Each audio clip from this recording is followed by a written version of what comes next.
नमस्कार मित्रों, आपका स्वागत है आज की इस महान कथा में। मित्रों, आज की इस कथा में हम जानेंगे कि घर में कुत्ता पालने से स्वर्ग मिलता है या नरक, घर का पतन होता है या उत्थान। दोस्तों, एक समय की बात है, भगवान विष्णु तथा माता लक्ष्मी बैकुंठ लोक में शेषनाग की सैया पर विराजमान होकर विचार विमर्श कर रहे थे। तभी देव मुनि नारद जी आकाश मार्ग से होते हुए उनके पास आते हैं और कहते हैं, हे प्रभु, आप तो सर्वज्ञाता है, तीनों लोकों में आपका ही वास है, आपको मेरा प्रणाम। नारद जी को देखकर भगवान विष्णु प्रसन्न हो जाते हैं और कहते हैं, हे देवर्षि, वैकुंठ में आपका स्वागत है। आज आपका किस कारण से वैकुंठ में आगमन हुआ है? तब नारद जी कहते हैं, हे प्रभु, आज मेरे मन में एक प्रश्न उठ रहा है। मेरा प्रश्न यह है कि घर में कुत्ता पालने से स्वर्ग मिलता है या नरक, सुख मिलता है या दुख, घर में गरीबी आती है या अमीरी, उत्थान होता है या पतन। हे प्रभु, आप इसका उत्तर बताकर मेरे मन को संतुष्ट करने की कृपा करें। भगवान विष्णु ने कहा, हे देवर्षि, आज आपने जो प्रश्न किया है यह समस्त मानव जाति के कल्याण हेतु अत्यंत ही महत्वपूर्ण और ज्ञानवर्धक है। इसलिए मैं आपको इस प्रश्न का उत्तर एक छोटी सी कहानी के माध्यम से देता हूँ। परंतु हे देवर्षि नारद जी, मैं आपको जब तक कहानी सुनाऊं तब तक आप इस कहानी को पूरे मन से सुनना, क्योंकि आधी अधूरी कहानी सुनने से आधा अधूरा ज्ञान ही प्राप्त होता है, जो जीवन में कभी काम नहीं आता है। तब देवर्षि नारद जी ने कहा, ठीक है प्रभु, मैं आपको वचन देता हूँ कि जब तक आप कहानी सुनाएंगे मैं इस कहानी को पूरे मन से सुनूंगा। आप मुझे कहानी सुनाने की कृपा कीजिए। दोस्तों, कहानी सुनने से पहले मेरा आपसे निवेदन है कि सभी भक्त सच्चे मन से कमेंट्स में जय श्री हरि विष्णु और जय मां लक्ष्मी जरूर लिखें। फिर भगवान विष्णु नारद जी को कहानी सुनाना प्रारंभ करते हैं। भगवान विष्णु कहते हैं, प्राचीन समय की बात है, एक गांव में एक बुढ़िया रहती थी। वह बुढ़िया बहुत दान पुण्य और पूजा पाठ करती थी। वह भगवान विष्णु की परम भक्त थी। उस बुढ़िया को कुत्तों से बहुत लगाव था, इसलिए उसने अपने घर पर एक कुत्ते को पाल रखा था। वह बुढ़िया उसे रोजाना स्नान कराती थी, खाना खिलाती थी और अपने साथ ही बिस्तर पर सुलाती थी। उस बुढ़िया के घर में वह कुत्ता हर स्थान पर घूमने फिरने के लिए स्वतंत्र था। समय बीतता गया। फिर एक दिन अचानक उस बुढ़िया की तबीयत खराब हो जाने के कारण उसकी मृत्यु हो जाती है। फिर बुढ़िया के बेटे बहुएं आती है और अपनी मां का अंतिम संस्कार करती है। बुढ़िया की मृत्यु के बाद यमराज ने अपने यमदूतों को भेजा और कहा कि हे दूतों, तुम जाओ और उस बुढ़िया को लेकर आओ। यमराज का आदेश पाकर जब यमदूत उस बुढ़िया को लेने के लिए आता है तो वह बुढ़िया उस यमदूत के साथ जाने लगती है। थोड़ी दूर चलने के बाद रास्ते में एक बहुत ही गहरी नदी आई। नदी के पास पहुंचकर यमदूत उस बुढ़िया से कहने लगे, हे बुढ़िया, क्या तुमने कभी अपने जीवन में गौ माता का दान किया है? क्योंकि हमें यहाँ से आगे जाने के लिए इस नदी को पार करना पड़ेगा और इस नदी को पार तुम तभी कर सकती हो जब तुमने अपने जीवन में कभी गाय का दान किया हो। क्योंकि उस बुढ़िया ने अपने जीवन में गाय का दान किया था, इसलिए यमदूत की बात सुनकर वह सच्चे मन से गौ माता का ध्यान करने लगी। और फिर अचानक वहां पर एक गाय प्रकट हो जाती है। फिर वह बुढ़िया उस गाय की पूंछ पकड़कर उस नदी को पार कर जाती है। फिर वह बुढ़िया उस यमदूत के साथ आगे की ओर चल देती है। थोड़ी दूर चलने के बाद रास्ते में बहुत सारे काले रंग के कुत्ते आ जाते हैं, जो उस बुढ़िया का रास्ता रोक देते हैं। तब यमदूत कहता है, हे बुढ़िया, ये कुत्ते तुम्हें आगे जाने के लिए रास्ता तभी देंगे यदि तुमने अपने जीवन में कभी कुत्तों को भोजन खिलाया होगा। क्योंकि उस बुढ़िया ने अपने जीवन में कुत्तों को अनेकों बार भोजन करवाया था। इसलिए यमदूत की बात सुनकर वह बुढ़िया अपने सच्चे मन से कुत्तों का आह्वान करने लगती है। तभी वह सारे कुत्ते बुढ़िया का रास्ता छोड़ देते हैं और आगे निकल जाते हैं। भगवान विष्णु कहते हैं, हे देवर्षि नारद जी, फिर वह बुढ़िया उस यमदूत के साथ आगे की ओर चल देती है। थोड़ी दूर चलने के बाद एक काला कौवा उस बुढ़िया के सिर पर अपनी चोंच से प्रहार करने लगता है। वह कौवा बार बार उस बुढ़िया पर प्रहार करता है।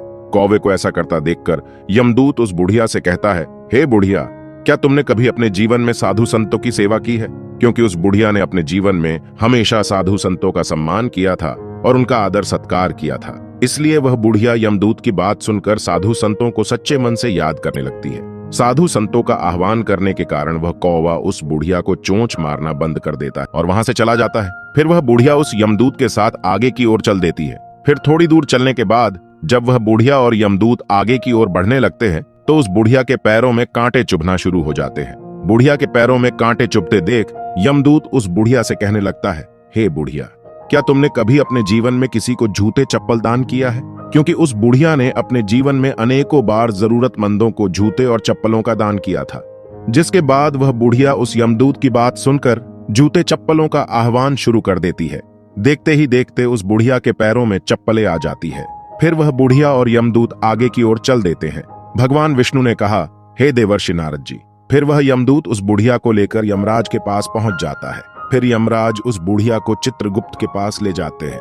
तब चित्रगुप्त जी यमराज से पूछने लगते हैं, हे धर्मराज, यह कौन है और आप यहाँ किसको लेकर आए हैं? तब यमराज जी चित्रगुप्त से कहते हैं, हे चित्रगुप्त, इस बुढ़िया ने अपने जीवन में अनेकों बार दान पुण्य किया है, सच्चे मन से भगवान विष्णु की पूजा की है, मगर इसने एक बहुत बड़ी गलती की है, जिसकी वजह से इसे इसके दान पुण्य आदि का फल नहीं मिल सकता और उसी गलती के कारण अब यह स्वर्ग में भी नहीं जा सकती है। यमराज की बातों को सुनकर वह बुढ़िया घबरा जाती है और यमराज से कहने लगती है, हे धर्मराज, मेरे पूजा पाठ और दान पुण्य में ऐसी क्या कमी रह गई जिसकी वजह से मुझे स्वर्ग में स्थान नहीं मिलेगा? तब यमराज उस बुढ़िया से कहने लगे, हे बुढ़िया, देखो, तुम्हारी एक गलती की वजह से तुम्हारी पूर्वजों की आत्मा आज भी भटक रही है और तुम्हें भी यही भटकना पड़ेगा, क्योंकि तुमने अपने घर के अंदर कुत्ते को पाला है।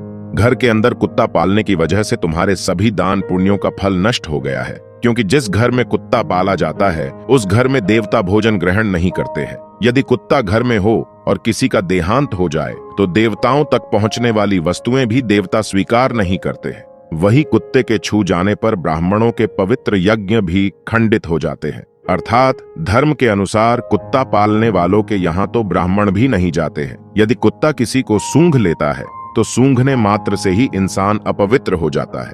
यदि कुत्ते की दृष्टि भोजन पर पड़ जाती है तो वह भोजन त्याज्य बन जाता है, अर्थात खाने के योग्य नहीं रहता है। इन सब कारणों से ही कुत्ते को कभी भी घर के अंदर नहीं पाला जाना चाहिए। फिर भगवान विष्णु कहते हैं, हे देवर्षि नारद जी। यमराज आगे कहते हैं, हे बूढ़िया, अब मैं तुम्हें एक छोटा सा संवाद सुनाता हूँ। कुत्ते के साथ व्यवहार करने के कारण तो युधिष्ठिर को भी स्वर्ग के बाहर ही रोक दिया गया था। जब युधिष्ठिर ने भगवान इंद्र से पूछा कि मेरे साथ यहाँ तक आने वाले इस कुत्ते को मैं अपने साथ स्वर्ग क्यों नहीं ले जा सकता, तब देवराज इंद्र ने कहा, हे युधिष्ठिर, आप कुत्ते के साथ स्वर्ग में नहीं जा सकते, क्योंकि कुत्ता पालने वाले के लिए स्वर्ग में स्थान नहीं है। ऐसे मनुष्यों का स्वर्ग में प्रवेश वर्जित है, क्योंकि कुत्ते से पलित घर में किए गए यज्ञ और पुण्य कर्म के फलों को क्रोधवश नामक राक्षस हरण कर लेता है। और यहाँ तक कि उस घर के सदस्य जो कोई दान पुण्य हवन और कुआ बावड़ी इत्यादि बनाने के जो भी पुण्य फल इकट्ठा करते हैं, घर में कुत्ता पालने से वह सारा फल निष्फल हो जाता है। इसलिए कुत्ते को घर में पालना पूरी तरह से वर्जित है।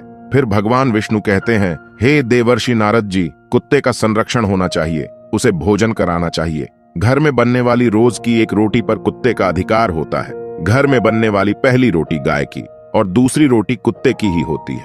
हे देवर्षि नारद जी, वहीं कुत्ते को कभी भी प्रताड़ित नहीं करना चाहिए, उसे कष्ट नहीं पहुंचाना चाहिए और दूर से ही इसकी सेवा करनी चाहिए। घर के अंदर नहीं, बल्कि घर के बाहर ही कुत्ते की सेवा करनी चाहिए। घर के अंदर केवल अतिथि और गौ माता को रखना चाहिए और उनकी सेवा करनी चाहिए। कुत्ता, कौवा, चींटियां आदि को हमेशा घर के बाहर ही भोजन कराना चाहिए, जो अत्यंत फलदायी होता है। मृत्यु लोक पर अक्सर देखने को मिलता है कि लोग गाय और बूढ़े माता पिता को घर से बाहर निकाल देते हैं और कुत्तों को घर के अंदर पालते हैं।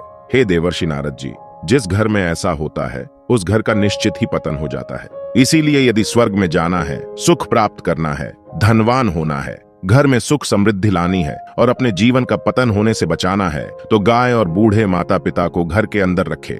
कुत्तों की सेवा अवश्य करे, किंतु कुत्ते को घर से बाहर रखे, क्योंकि कुत्ते को घर के बिस्तर पर सुलाने से घर का पतन हो जाता है। कुत्ते को पालना गलत बात नहीं है, लेकिन घर के अंदर पालना गलत बात है। कुत्ते को घर के बाहर नियत स्थान पर ही रखना चाहिए और उसी स्थान पर खाना खिलाना चाहिए। कुत्ते को खाना खिलाने से घर में सकारात्मक ऊर्जा का वास होता है और नकारात्मक शक्तियां आसपास भी नहीं भटकती हैं। कुत्ते को खाना खिलाने से मनुष्य को यमदूतों का भय नहीं रहता है। कुत्ता भूत, प्रेत और आत्माओं को सूंघ सकता है और उन्हें देख सकता है। जिस घर के लोग कुत्ते को खाना खिलाते हैं, ऐसे घरों में कभी भी बुरी आत्माएं प्रवेश नहीं करती हैं। कुत्ते को रोटी खिलाने से भगवान शनि देव के आशीर्वाद के साथ साथ कुंडली में मौजूद राहु केतु के दोष भी समाप्त हो जाते हैं। कुत्ते को खाना खिलाने से आकस्मिक दुर्घटना का भय खत्म हो जाता है, क्योंकि कुत्ते को पहले ही दुर्घटना का आभास हो जाता है। भगवान विष्णु कहते हैं, हे देवर्षि नारद जी, यदि कुत्ते को पालना हो तो घर के अंदर नहीं, बल्कि घर के बाहर किसी नियत स्थान पर ही पालना चाहिए, क्योंकि कुत्ते को घर के बाहर पालने से और खाना खिलाने से हमेशा घर की उन्नति होती है और घर में सुख समृद्धि का वास होता है। यमराज की बातें सुनकर वह बुढ़िया आश्चर्यचकित हो जाती है और यमराज से प्रार्थना करने लगती है, हे धर्मराज, आप मुझे केवल 7 दिन का समय दे दीजिए और मुझे वापस धरती लोक पर भेज दीजिए।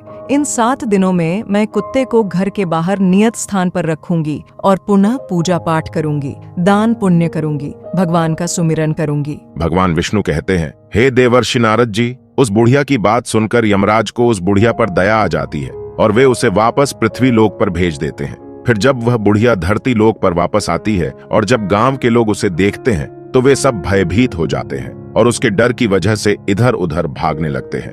गांव वाले कहने लगते हैं कि यह बुढ़िया तो भूतनी बन गई है, भागो यहाँ से। उसके बाद वह बुढ़िया अपने बेटे बहुओं के पास जाती है तो वे सब भी उससे डरकर अपने दरवाजे और खिड़कियां बंद कर लेते हैं। उसके बाद वह बुढ़िया अपने बेटे और बहू को बताती है कि मैं कोई भूत नहीं हूँ, यमराज ने मुझे केवल 7 दिन का समय दिया है क्योंकि मेरी पूजा में कई कमी रह गई थी जिसको मैं पूरा करने के लिए आई हूँ। तुम्हें मुझसे डरने की कोई जरूरत नहीं है। आज तक मैं अपने घर के अंदर कुत्ता पालती थी। मुझे यह बात पता नहीं थी कि घर के अंदर कुत्ता पालने वाले मनुष्य को कभी स्वर्ग में स्थान नहीं मिलता है और जो भी पूजा पाठ, दान धर्म का पुण्य फल होता है वह भी निष्फल हो जाता है। इसीलिए मैं घर के अंदर से इस कुत्ते को निकालने आई हूँ। अब मैं इस कुत्ते को घर के बाहर एक नियत स्थान पर रखूंगी और इसको खाना खिलाऊंगी और दान पुण्य करूंगी, भगवान की पूजा पाठ करूंगी, हवन यज्ञ आदि करूंगी। तभी मुझे मेरे किए गए दान पुण्य का फल प्राप्त होगा और तभी मुझे स्वर्ग में स्थान मिलेगा। बुढ़िया की बातों को सुनकर उसके बेटे और बहुएं उसकी बात मान लेते हैं और घर में रहने की अनुमति दे देते हैं। इसके साथ ही वे उसे पूजा पाठ करने के लिए सारी पूजा सामग्री भी लाकर देते हैं। घर के अंदर आने के बाद सबसे पहले वह बुढ़िया उस कुत्ते को घर से बाहर निकालती है और घर से बाहर एक नियत स्थान पर रखती है और उसको भोजन कराती है। फिर धीरे धीरे वह बुढ़िया भगवान का नाम सुमिरन करने लगती है, भगवान का भजन कीर्तन करती है, भगवान को भोग लगाती है, दान पुण्य करती है, गाय को भोजन कराती है। जब गांव के लोगों को इस बात का पता चलता है कि यह बुढ़िया 7 दिनों के बाद स्वर्ग में पहुंच जाएगी तो गांव के सभी लोग ऐसा नजारा देखने के लिए, उसके पूजा पाठ को देखने के लिए उस बुढ़िया के घर के पास आ जाते हैं। फिर वह बुढ़िया अपनी पड़ोस की एक औरत से धर्मराज की कहानी सुनने का आग्रह करती है। तब वह पड़ोसन उस बुढ़िया की कहानी सुनने के लिए तैयार हो जाती है। फिर वह बुढ़िया उस पड़ोसी औरत को धर्मराज की पूरी कहानी सुना देती है। पूजा पाठ करने के 7वें दिन यमराज उस बुढ़िया से प्रसन्न होकर उसके स्वर्ग में आने के लिए अपना दिव्य विमान नीचे धरती लोक पर भेज देते हैं। उस दिव्य विमान को देखकर गांव के सभी लोग आश्चर्यचकित हो जाते हैं। जब गांव के लोग स्वर्ग से आए हुए उस दिव्य विमान को देखते हैं तो मन ही मन सोचने लगते हैं कि यह बुढ़िया तो अब स्वर्ग जा रही है तो हम सभी को भी इस दिव्य विमान में बैठ जाना चाहिए। इस बुढ़िया के साथ हम सबका भी कल्याण हो जाएगा और हमें भी स्वर्ग में स्थान मिल जाएगा। भगवान विष्णु कहते हैं, हे देवर्षि नारद जी, फिर जब गांव के लोग स्वर्ग से आए हुए उस दिव्य विमान में बैठने का प्रयास करने लगते हैं तो वह बुढ़िया सभी लोगों से कहने लगती है कि तुम लोगों ने धर्मराज की कहानी नहीं सुनी है जिसके कारण तुम मेरे साथ स्वर्ग में नहीं जा सकते हो। तुमने दान पुण्य भी नहीं किया है, तुमने अपने बूढ़े माता पिता की सेवा नहीं की है, तुमने भूखों को भोजन नहीं कराया है, तुमने यज्ञ हवन आदि पुण्य कार्य नहीं करे हैं। इस कारण तुम लोग मेरे साथ स्वर्ग लोक में नहीं जा सकते। मेरे साथ केवल मेरी पड़ोसन ही जा सकती है क्योंकि इसमें 7 दिनों तक मेरे साथ बैठकर भगवान की कथा सुनी है, भगवान का पूजा पाठ किया है, दान पुण्य किया है और ईश्वर का सच्चे मन से ध्यान लगाया है। उस बुढ़िया की बात सुनकर गांव के लोग कहने लगे कि हे बुढ़िया, हमारा आपसे निवेदन है कि हमें भी ईश्वर की महिमा सुनाओ जिससे हमारा भी कल्याण हो सके। गांव वालों की बात सुनकर वह बुढ़िया सभी को भगवान की महिमा सुनाने लगती है। फिर जितने भी गांव वालों ने भगवान की महिमा को सुना वे सभी लोग उस दिव्य विमान में बैठकर स्वर्ग लोक में पहुंच गए। स्वर्ग लोक में सभी गांव वालों को देखकर यमराज कहते हैं कि मैंने तो सिर्फ इस बुढ़िया के लिए वह दिव्य विमान भेजा था, परंतु तुम सब लोग कैसे आ गए? तब वह बुढ़िया यमराज से निवेदन करते हुए कहती है, हे धर्मराज, मैंने अपने पूरे जीवन में पूजा पाठ से जितना भी पुण्य कमाया है उसका आधा पुण्य इन सभी को दे दीजिए, मगर इन सबको स्वर्ग में ही स्थान दीजिए। उस बुढ़िया की बात सुनकर यमराज उन सभी लोगों को भी स्वर्ग लोक में रहने का स्थान दे देते हैं। मित्रों, फिर आगे भगवान विष्णु कहते हैं, हे देवर्षि नारद जी, इसलिए कुत्ते को घर के अंदर नहीं पालना चाहिए। यदि कुत्ता पालना हो तो उसे घर के बाहर ही पालना चाहिए। घर के अंदर कुत्ता पालने से मनुष्य को स्वर्ग की प्राप्ति नहीं होती है। वही पूर्वजों की आत्मा भी मोक्ष प्राप्ति के लिए भटकती रहती है और ऐसा घर कभी भी उन्नति नहीं करता है। ऐसे घर का पतन हो जाता है।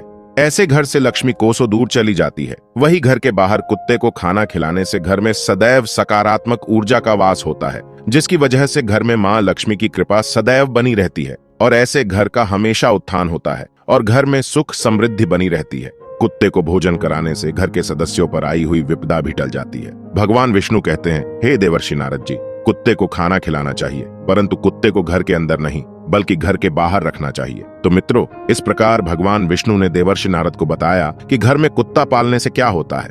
अगर आपको हमारा यह वीडियो पसंद आया हो तो कमेंट बॉक्स में जय श्री हरि विष्णु अवश्य लिखें। साथ ही वीडियो को लाइक करके हमारे चैनल को सब्सक्राइब करना बिल्कुल ना भूलें, ताकि आपको ऐसी ही आध्यात्मिक जानकारी सबसे पहले प्राप्त हो सके। वीडियो को अपने परिवार के सदस्यों के साथ शेयर अवश्य करें। वीडियो को पूरा देखने के लिए आपका धन्यवाद।